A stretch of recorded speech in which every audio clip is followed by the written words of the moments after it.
C'est une vidéo qui aurait dû être effectuée il y a très longtemps de cela, car c'est un sujet de grande controverse. Et en parlant de l'histoire, nous souhaitons ici établir non pas l'histoire telle que vous le pensez, mais celle débutant par les gens, car l'histoire de la race des hommes débute avec les femmes.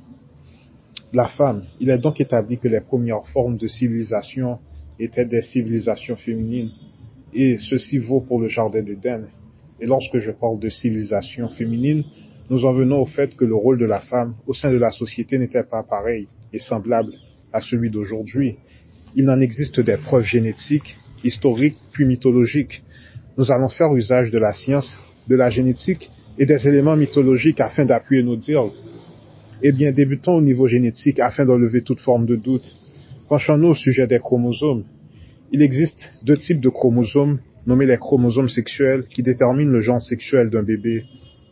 Ils correspondent aux chromosomes X et Y. Généralement, un bébé de genre féminin possède deux chromosomes X, c'est-à-dire XX.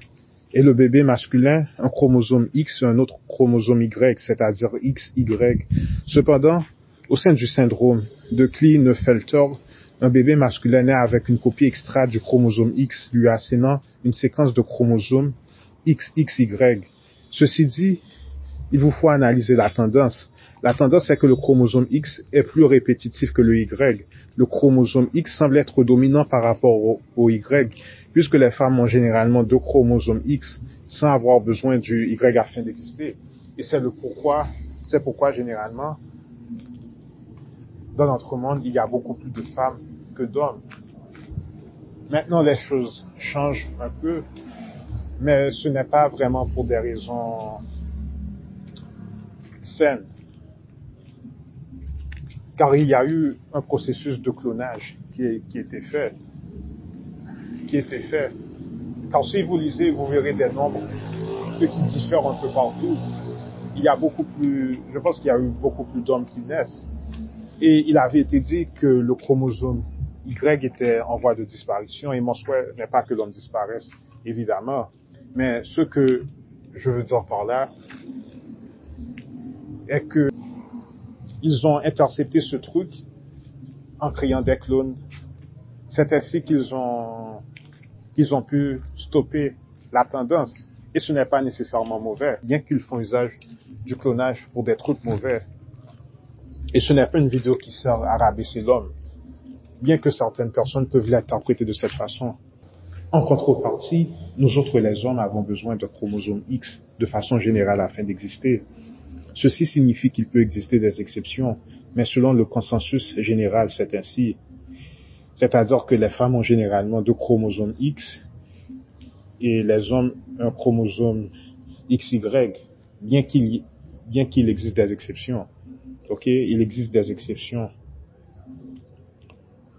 On retrouve donc le X partout, mais ce n'est pas le cas du Y. On ne retrouve le Y qu'avec l'homme, de façon générale. Logiquement, la marche suivante est de se demander quel est le premier chromosome à avoir existé, le X ou le Y, et c'est une aubaine. Et je vais vous donner la réponse. Le X a bien sûr débuté avant, car le X possède beaucoup plus de gènes complexes que le chromosome Y, et comme le système complexe du X est un système, comme dit, beaucoup plus complexe, eh bien, le Y, qui est en fait un système moins complexe, découle du X. Mais nous allons quand même vous démontrer, et ce n'est que de la logique. Le chromosome X a dû apparaître en premier. Je vous lis des réponses que j'ai trouvées sur Quora, où la plupart des gens, après avoir fait les études, après avoir étudié le sujet, en sont venus à la conclusion aussi que le chromosome X a existé d'abord. Le chromosome X a dû apparaître en premier. Le chromosome X est essentiel pour la vie des hommes, car contenant beaucoup de gènes. Le chromosome Y contient la séquence de gènes SRY, nécessaire au développement de l'anatomie sexuelle du genre masculin. C'est donc la séquence génétique des chromosomes qui détermine la nature de l'organe intime des différents genres, la présence du V ou du P. Le chromosome Y est plus petit que le chromosome X. Ça, ce sont des faits. Le chromosome Y ne contient pas la totalité des gènes nécessaires pour la survie du mammifère. Ça, ce sont aussi des faits. et l'homme est considéré comme un mammifère. En résumé, les mammifères peuvent survivre sans le chromosome Y, mais pas sans le X. En résumé, les mammifères peuvent survivre sans le chromosome Y, mais pas sans le X. Et l'homme est aussi classifié comme mammifère. Et quel chromosome est en voie de disparition actuellement? C'est le Y et non le X. Il n'existe aucune femme ayant le chromosome X et aucun homme n'ayant pas au moins un X. Et prenez ça avec des parenthèses car il existe quand même des exceptions. Et pour toutes ces raisons, j'assume que le X est apparu avant le Y. Les chromosomes X et Y ont probablement un ancêtre commun ayant beaucoup plus l'apparence du X par rapport au Y et créant l'homme à notre image. Si ce qui a été démontré est correct, la version des dieux, ou plutôt les déesses, ont dit créant l'homme à notre image, puisque les chromosomes X et Y ont probablement un ancêtre commun ayant beaucoup plus l'apparence du X que du Y. Ce qui est comique est que dans le Coran et la Bible, Dieu est décrit avec des propriétés féminines. Allah et Jéhovah mentionnent leur sein afin de protéger la création, leur sein, la partie intime, vers le haut du corps. Or, nous savons que le premier réflexe de réconfort de la femme envers son enfant est de le prendre et de le mettre au niveau de cette partie du corps. Cependant, les traductions ont été modifiées par les patriarcaux et nous allons vous le démontrer à l'aide d'un extrait, puisque le terme poitrine, comme vous le verrez, découle de celui du sein. Alors, je ne suis pas un spécialiste du Coran, mais je vais vous lire un verset, et puis par la suite, je vais aussi vous lire un verset dans la Bible que j'ai trouvé. Et si vous n'êtes pas d'accord, vous viendrez me corriger, je ne sais pas. Et c'est traduit de l'arabe en français. C'est le chapitre Al-An'am, les bestiaux. Chapitre 6, Al-An'am, les bestiaux, le verset 125. Et puis, quiconque Allah veut guider, il lui ouvre la poitrine à l'islam. Et quiconque il veut égarer, il rend sa poitrine étroite et gênée, comme s'il s'efforçait de monter au ciel. Ainsi, Allah afflige sa punition à ceux qui ne croient pas. Ok. Le terme Shad, S-H-A-D, car en fait, la femme qui parle de El Shaddai, le titre de Dieu qui s'appelle El Shaddai, E-L espace S-H-A-D-D-A-I. Ok. Le terme Shad en tant que sein d'une femme est fait usage de nombreuses fois dans la Bible. Ici, on parle du titre de Shaddai, El Shaddai. La fin avec le AI dans Shaddai et les autres termes de façon générale est la façon dont la langue hébraïque est mise en usage afin de transformer un terme du singulier au pluriel. Avec le El faisant référence à un pouvoir divin. La signification de El Shaddai correspond donc au pouvoir divin de mes saints. La signification donc de El Shaddai correspond au pouvoir divin de mes saints. Et cela est un sujet de controverse chez les traducteurs de manuscrits anciens. Le consensus général est que dans la pensée des hommes, Dieu est beaucoup plus honnête aux attributs masculins que féminins. Donc toute caractéristique et attribut de ce genre qui met en doute ou remet en doute sa personnification cause un profond malaise. David Biel observe au sein de son ouvrage Le Dieu avec des seins, El Shaddai, tous les passages faisant usage de El Shaddai en Genèse, à l'exception d'un seul, correspondent à des bénédictions ayant à voir avec la fertilité. Dans les temps anciens, le lait de sein nourrissait bébés et enfants jusqu'à l'âge de 3 ans. Cela en fait sauvait certains groupes, tels que les Israélites. Pour sa part, Andrew Jukes observe en Révélation chapitre 1, verset 13 que Pantocrator possède une écharpe en or autour de sa poitrine ou de son sein. Poitrine en grec correspond à mastoïs, M-A-S-T-O-I-S, qui signifie des seins de femme. Qu'est-ce que cela veut dire? En recherchant le terme poitrine en grec, on tombe sur mastoïs, qui définit littéralement le terme comme des seins féminins de femmes. Et pourquoi ceci est important? Bien qu'on sait que la langue grecque ne soit pas la première langue, eh bien, notre version révisionniste au sein de la Bible, a été faite notamment en Grèce et à Rome. La plupart des révisions des textes anciens, des révisions bibliques, et je pense aussi pour l'islam, cela a été fait à Rome et en Grèce. N'oubliez pas que la Grèce avait occupé l'Égypte Et je pense que c'est sous l'occupation grecque ou romaine, si je ne me trompe pas et si je ne dis pas de stupidité, eh bien, c'est sous l'occupation grecque et romaine que la bibliothèque d'Alexandrie a été brûlée. Prenez cela en compte aussi.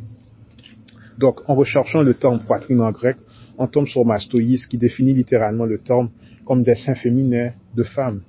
Et voilà donc une vérité effrayante. Dans la Bible, en faisant l'étude étymologique des attributs de Dieu, celui-ci ou celle-ci possède en fait beaucoup plus d'attributs féminins que masculins. Est-il donc toujours convenable de l'appeler Dieu au masculin? Voici que je lisais un extrait des précurseurs, des porteurs de l'aube, concernant l'énergie masculine. Il est dit, nous avons dit que la vibration masculine va se transformer dans une période très proche. Nous ne vous révélerons pas pourquoi, car certains d'entre vous verront cela d'un mauvais œil. Cependant, nous vous disons que puisque la vague vient de plus en plus proche, il y aura un accroissement unilatéral de la conscience au sein de la population. À un moment donné, lorsque l'homme sera dans sa période la plus profonde, pour ce qui est de la maîtrise de ses émotions, les centres émotionnels lui seront activés. Cela viendra à soi gentiment, doucement, sinon violemment. Alors qu'est-ce qui sera si inquiétant? La redistribution de l'énergie. Une redistribution de l'énergie. Et c'est pourquoi vous dites que cela sera perçu comme de mauvais augure? La vue d'ensemble. Qu'est-ce que signifie la redistribution énergétique? Quel type d'énergie? Celle sexuelle. Et ceci sera perçu de mauvais augure à tel point que les gens en seront effrayés? Les répercussions de celle-ci.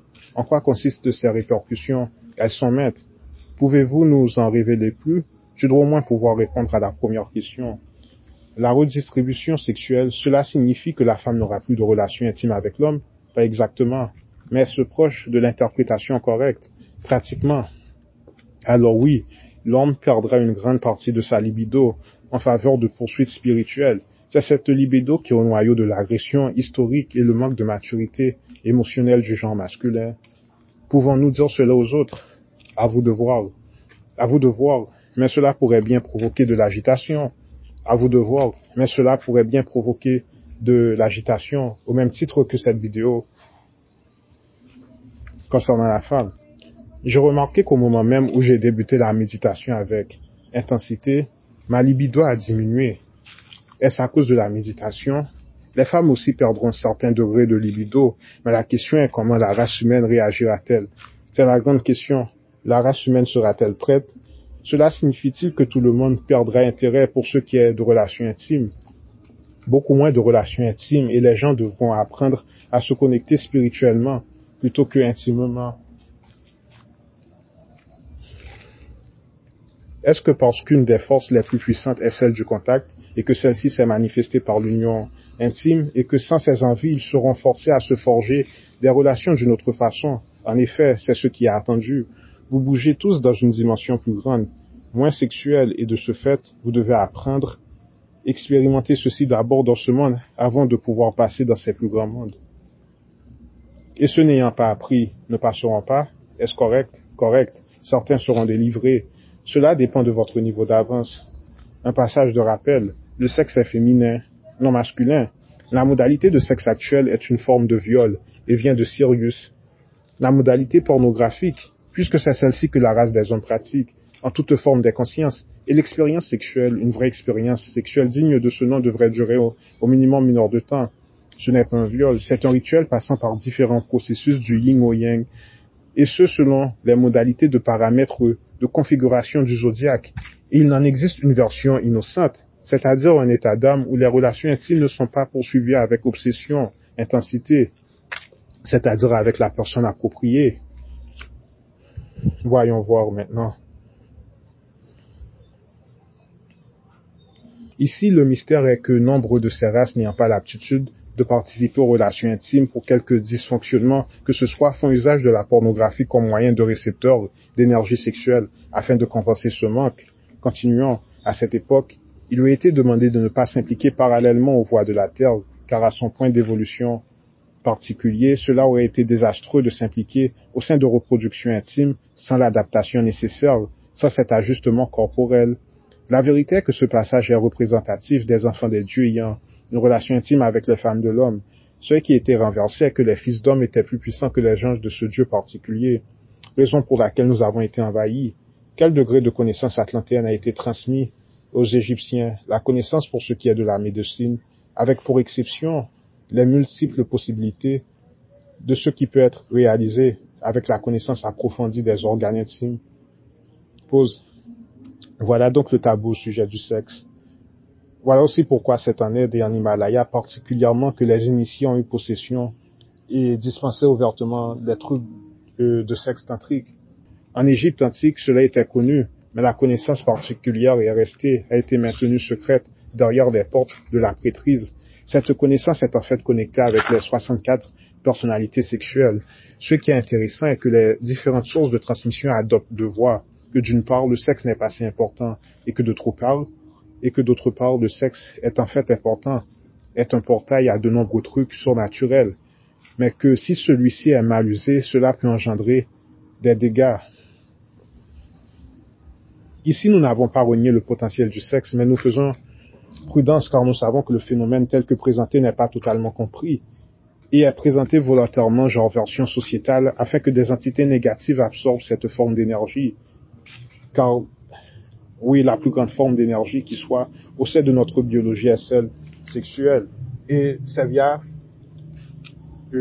cette force sexuelle qu'est en fait établie nos numéros de carte sociale, d'assurance de vie maladie.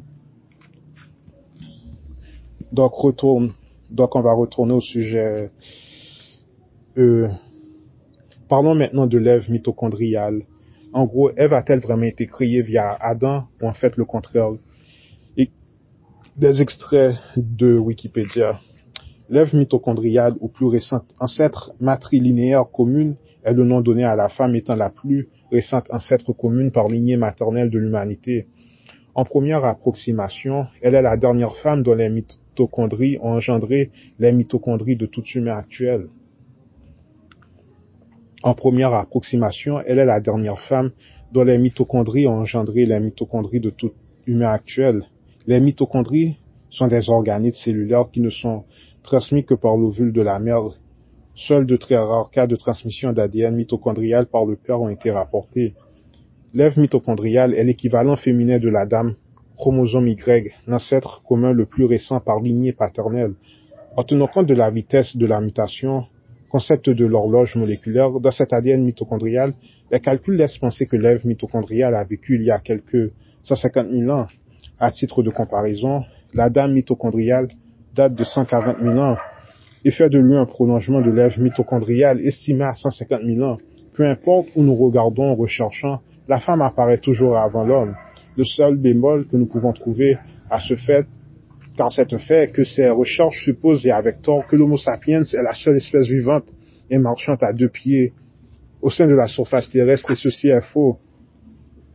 Donc, si vous voulez trouver un argument par rapport à ce point, voilà, le fait qu'il n'y a pas que des Homo sapiens qui marchent au sein de la surface terrestre. Car les études de Wikipédia et de la science moderne ne prennent en compte que l'homme comme forme d'existence. Bon, pas que l'homme comme forme d'existence, mais que l'homme qui marche au niveau de la surface planétaire comme forme d'intelligence ultra et suprême, bien que ce ne soit pas le cas. Et c'est un argument que vous pouvez prendre si vous êtes un pro-homme ou si vous cherchez à défendre l'avantage des hommes, etc., l'intérêt des hommes. Donc oui, on sait aussi que l'Homo sapiens n'est qu'une race d'hommes, si ce n'est vampirique ou à moitié. Voilà le bémol et où je mets le doute, car l'Homo sapiens n'est pas un homme à part entière. L'Homo sapiens n'est pas un homme à part entière. Ok. Dans la mythologie, le premier Christ est en fait une femme et fait référence à Krishna. En fait, le projet messianique, car c'est un projet, il y a eu différents prophètes et différents prophètes, différents messagers, mais les chrétiens ignorent cela. Les bouddhistes le savent, les musulmans le savent, mais les chrétiens ne se savent pas cela. Ils pensent que c'est seulement l'enseignant. Dans la mythologie, le premier Christ est en fait une femme et fait référence à Krishna. Nous venons d'un point de vue cosmique de l'Orient, mais où en Orient, Ankhyar, Ankh, A-N-K-H, un symbole ancien de cette planète, un symbole féminin qui signifie la planète mère, un symbole féminin qui signifie la planète mère, un symbole féminin qui signifie la planète mère, notre planète d'origine, notre planète originale, correcte, et c'est comment de retour à la maison, dépensé, frité, brûlé, fin de cet extrait. Pouvez-vous définir le Christ pour nous? La connaissance que tous les plans d'existence ont comprise avant la chute, la connaissance que tous les plans d'existence ont comprise avant la chute. Pourquoi est-ce qu'on appelle cela le christianisme? Le christianisme n'est-il pas strictement relié à la chrétienté telle que nous la connaissons? Oh non, le terme a été coopté, et tout ce que vous savez à propos du christianisme est une distorsion. Par exemple, la première Christ était une femme. Ah bon? Le terme a été coopté. Le terme a été coopté. En parlant du script original, vous verrez que la plupart des scripts originaux ont été cooptés, et ce n'est pas que les religions qui ont été cooptées. Le nationalisme, à titre d'exemple, a été coopté. Comme je vous ai dit, un vrai nationaliste digne de ce nom n'est pas un nationaliste qui rend la vie dure à autrui et aux autres qui ne le ressemblent pas.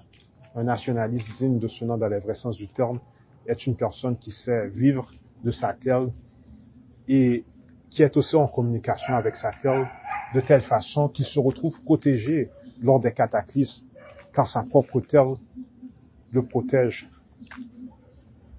C'est ça un vrai nationaliste, la version 1.0 du nationalisme, et pas celle dégradée que nous avons aujourd'hui. Et c'est pourquoi ils sont condamnés à l'extermination. Les gens qui ne savent pas cela, ou la plupart d'entre eux. Il y a aussi d'autres termes qui ont été cooptés, d'autres concepts. Le truc de déclaration des droits de l'homme. Et il y a eu différentes déclarations des droits de l'homme, mais pas qu'en France. Mais ils ont été cooptés, et comme nous vous le disions, cela a été coopté car la déclaration signifie qu'il y a d'autres formes de vie sur Terre.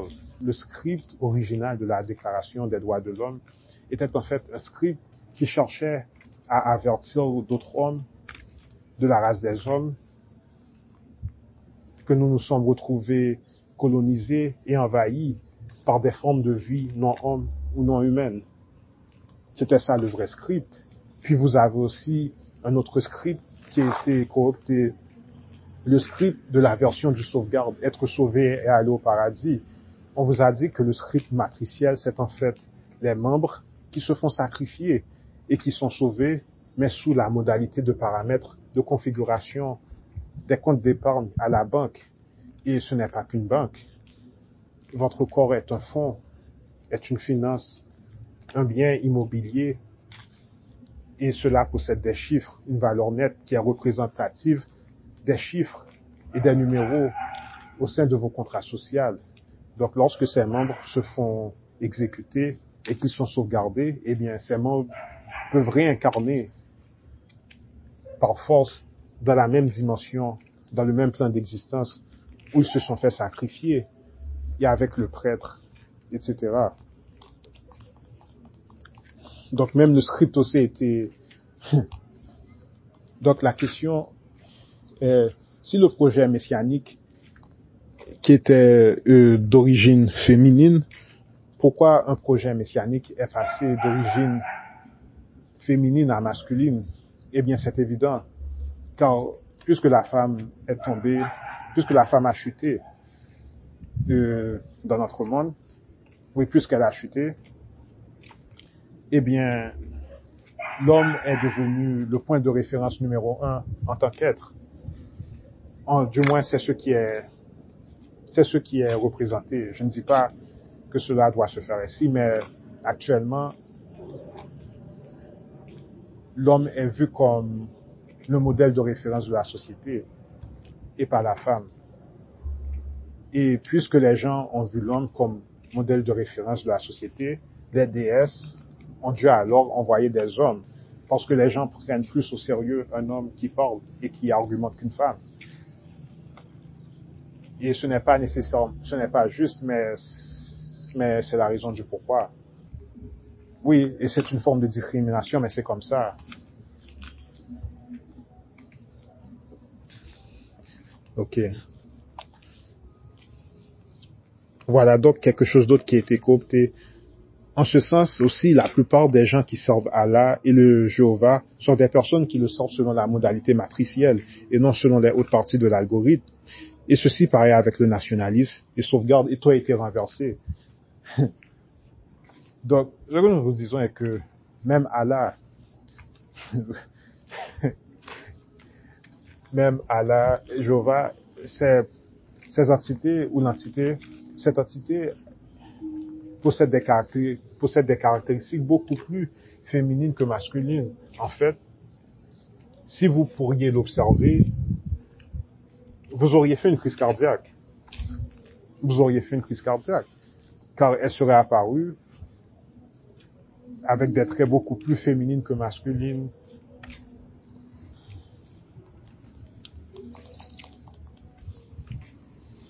Ok, ma question est donc d'où vient la déesse Hathor? Hathor est une déesse de la nuit, une femme de la nuit au même titre que vous avez des femmes de nuit au sein de votre nation, n'est-ce pas? Elle était la compagne de tous les dieux, mais pourquoi est-elle identifiée comme la femme d'Horus? Elle était sa femme, mais pas qu'à lui, de tous les dieux. Elle était sa femme, mais pas qu'à lui, de tous les dieux. Une position lui a été établie, car elle était en mesure de contrôler les dieux. Une certaine peur laissait présager que sans adoration, il y aurait destruction.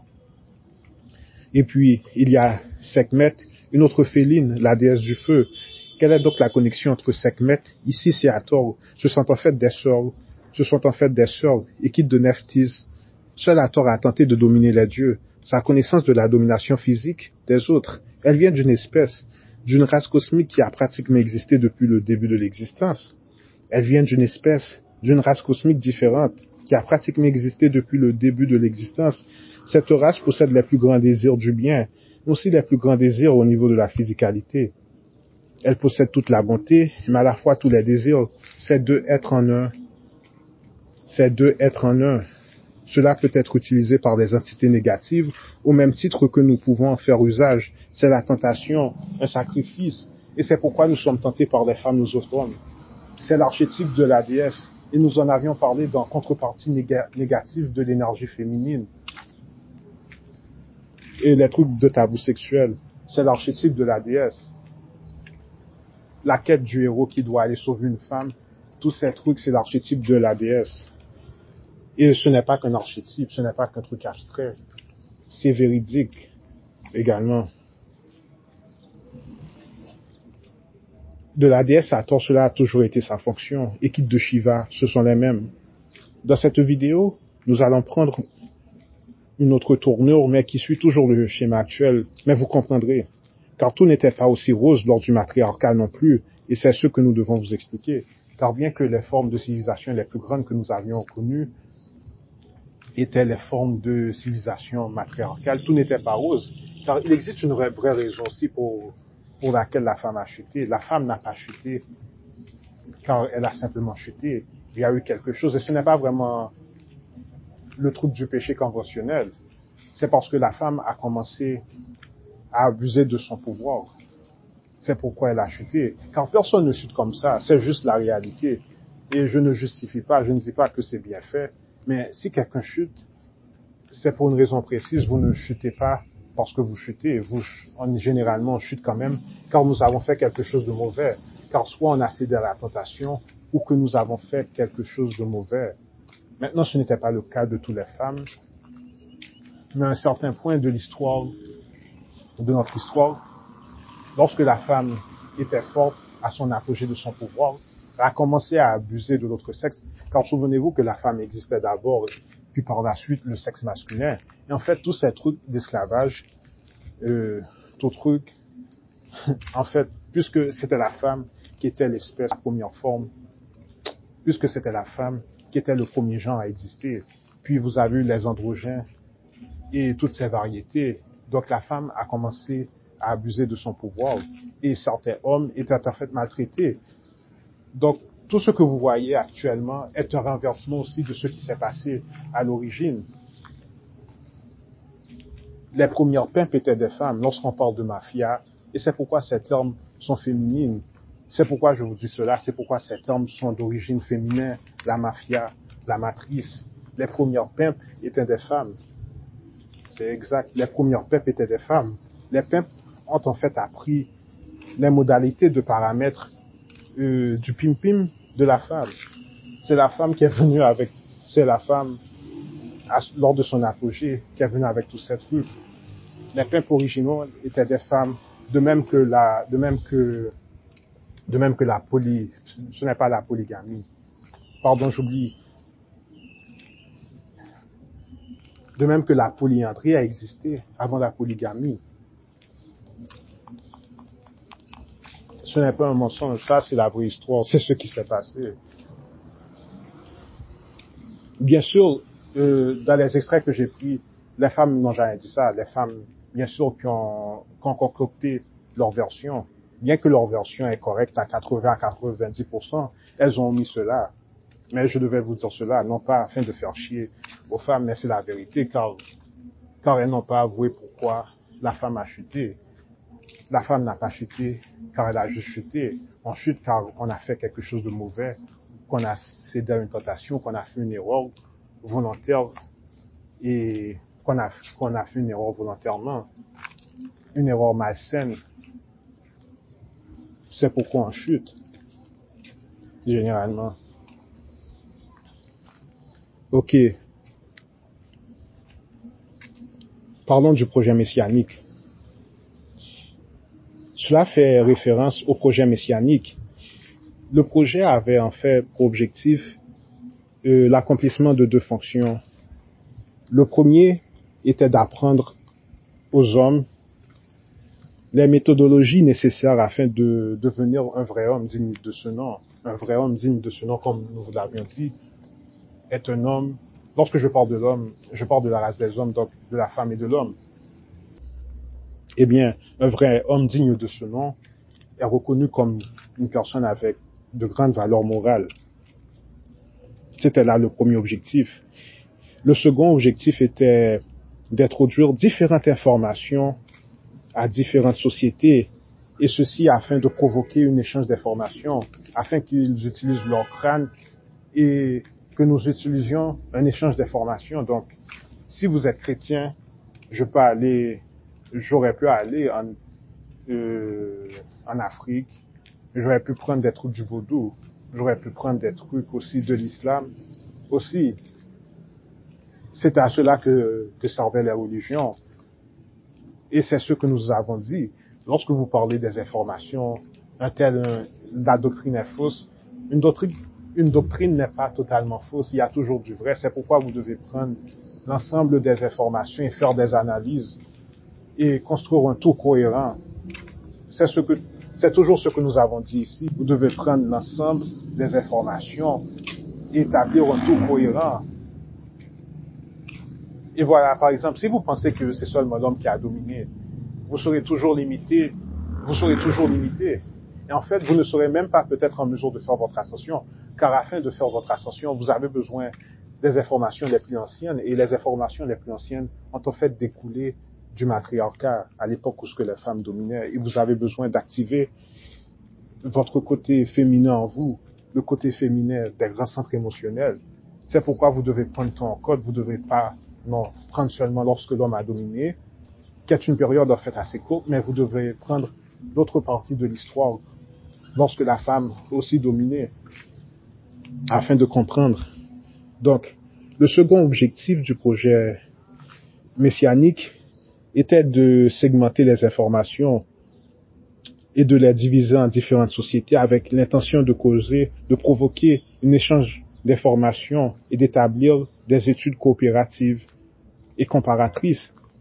L'espoir était que les différentes sociétés auraient vu leur théologie au sein de plus grands plans et débuteraient à énoncer les caractéristiques qui les rassemblent plutôt que leurs différences. Bien que cela aussi aurait pu être établi, mais cela n'a jamais été fait. Et voilà ce que nous essayons de vous dire. Lorsque vous avez des informations, vous prenez l'ensemble des informations, vous les analysez, vous prenez les points communs et vous prenez les différences. Ensuite, vous faites votre déduction, mais juste parce que vous êtes un chrétien ou un islamique ou un vaudouisant, etc., ou un bouddhiste, vous n'êtes pas obligé de rejeter, de rejeter l'autre information. Vous n'êtes pas non plus obligé de la pratiquer. Vous n'êtes pas non plus obligé de pratiquer cela ouvertement, mais vous devez comparer les informations. C'est ce que je vous ai dit. Et c'est ainsi que l'objet d'unification aurait été établi, le processus d'unification qui manque à la planète. Car le christianisme au début était l'unification de tous. Ça veut dire que le christianisme, le vrai christianisme digne de ce nom, pardon, c'est pas le christianisme, l'affaire Krishna, c'était l'unification de toutes les formes de religion. Et ceci, nous avions dit cela aussi, Mohamed, Jésus, de toute façon, Bouddha, les Kimbanguistes, vous venez tous de la même lignée, de toute façon, vous venez tous de la même lignée généalogique. On peut tous vous retracer au sein de la même lignée généalogique. Et c'est pourquoi j'avais dit ne pas comprendre pourquoi des gens se battaient. C'est pour ça, car vous venez tous, car Bouddha peut se retracer depuis le Christ. Kimbangu, par exemple, si vous êtes un Kimbanguiste, il peut se retracer depuis Mohamed, etc., vice-versa, et vice-versa. C'est la vérité. Ils viennent tous de la même lignée. C'est-à-dire d'une déesse et non de Dieu. D'une déesse et non de Dieu. Ok. Durant un temps, il y a eu une brève époque de 1500 années, une fenêtre de 1500 années, où la femme et l'homme ont partagé de façon assez équitable leur pouvoir religieux, leur domination religieuse. Et c'est à cette époque que la Doma, c'est-à-dire l'association des déesses, a tenté d'introduire des concepts, des enseignements avancés à la race des hommes. Et c'est là qu'il y a eu 3 grands projets qui ont en fait abouti à 3 grandes religions, le bouddhisme, le christianisme et l'islam. Une femme avancée qui devait mettre au monde ces 3 grands hommes. Comment s'appelle la déesse qui en fait établit ce plan? Mara, M-A-R-A. Elle est la mère des 3 hommes avancés, c'est-à-dire la tête pensante, ou la déesse, bon, selon ce que je lis. Elle est la tête pensante du projet messianique de la version terrestre, mais pas nécessairement pour les autres planètes. Alors une prêtresse a été choisie dans chaque temple, et la prêtresse a eu le titre de vierge, c'est-à-dire qu'elle n'appartenait à aucun homme. Et puisqu'il n'y avait aucune relation intime entre elle et un homme, alors toutes ces naissances, ce sont tous des formes de naissance, de conception immaculée. C'est pourquoi la mère de, comment il s'appelle? C'est pourquoi la mère de Mohamed, je pense que c'est Marie ou Myriam, ce sont tous des variations du M.A. Marie Myriam, et c'est en fait une variation pour la déesse Isis. Puis vous avez Myriam avec Moïse, puis vous avez 2 Myriam, vous avez au moins le Myriam avec Moïse, vous avez Marie avec Jésus, etc. Bon, pas le faux Jésus, mais ce serait le vrai. Et vous avez aussi Marie. J'ai été marié, mon mari, M-A-R-I. L'autre mensonge est que le serpent n'a pas évité Adam. Comme c'était le matriarcat, le serpent a consulté Ève, car c'est elle qui était chargée de garder le jardin. Je ne fais pas la promotion de la prise de pouvoir non plus de la femme. J'essaie simplement de vous expliquer ce qui s'est passé, afin que votre compréhension de la vie s'améliore. Et vous verrez que c'est le cas si vous saisissez ce que nous vous disons. Actuellement, le soi-disant rôle de déesse que les femmes professent, que certaines femmes professent est aussi une version 2.0. Donc afin de vous dire que tout n'est pas parfait, en fait loin d'être parfait. Et afin de comprendre cela, vous devez comprendre une fois de plus l'archétype de la déesse. La prostitution et tous les trucs du genre découlent de cet archétype lorsqu'exprimés négativement, afin que vous puissiez mieux comprendre ce que nous vous disons. La femme est notamment représentée par l'archétype de la déesse. C'est l'archétype le plus complexe, Et du dernier ressort les autres archétypes. Tous, sans aucune exception. La plupart des trucs que nous considérons mauvais tels que la mafia etc. Par ailleurs, toute mafia n'est pas négative. Nous vivons la version 2.0 de la mafia aussi. Et bien tous ces trucs ont pour origine les temples des déesses, puisque c'est là que les savoirs étaient transmis. Et ceci a eu lieu lorsqu'elles ont commencé à abuser de leur pouvoir.